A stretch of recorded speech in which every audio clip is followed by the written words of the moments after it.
You know, this question was asked also by one of your other writers. I can't find a balance between this world and the next, deen and dunya and akhirah. I said there is no struggle. Everything we do in this world is for the akhirah if your intention is right. If you're going to work for the right reasons, if you're staying away from evil deeds, if you're remembering Allah when you're supposed to, if you're eating what you're supposed to eat, if you're saying what you're supposed to say, you can live in this world and have a great time and still earn your Jannah. Allah doesn't want you to have a horrible time in this world. You know, I don't know why we have this concept that we have to kind of cut ourselves off from this world to earn Jannah. No, no, no, no, no. You have to make the most of this world to earn Jannah. We have very little time on this earth. I mean, half of my life is spent sleeping. And the few hours that I'm awake, take away the time I have to relieve myself, get dressed for work, stay and commute to the job, put in the 8 hours at work, and come back. What do I have, 2-3 hours of free time, technically free time, that I actually have some control over? How about I make the most of that free time? You know, that could change my life. Those few hours that you have free after work, or that commute to work instead of listening to useless news, you know, about the weather and the Dow Jones Industrial Average. How about you listen to something productive in that time? Listen to some Quran, listen to something that will increase your knowledge. Listen to, you know, a good discussion that will help you understand things better.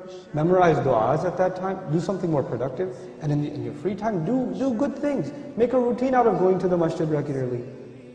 You know, every Isha, you catch every Isha. Before you start your work day, you catch every Fajr in the masjid. Add some small good routines in your life, and how much good will come out of your life is amazing. Another of your listeners asked, how can I improve my character? Step 1, do no harm. Stop doing bad things. Don't talk about adding good deeds until you get rid of bad deeds. You know, you can't talk about giving a patient medicine until you stop the bleeding first. It doesn't make any sense, you know. So you got to stop the entertainment addiction. You got to stop the watching the filth.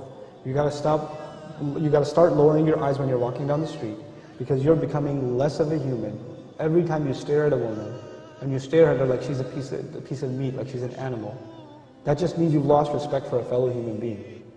That's all that means. To you, that's nothing but you're looking at her like an ape looks at a female ape. You know, like a dog looks at a female dog. That's all you've turned into, an animal. Regain your humanity first, and then embellish, beautify your life with good deeds. Do simple, small things.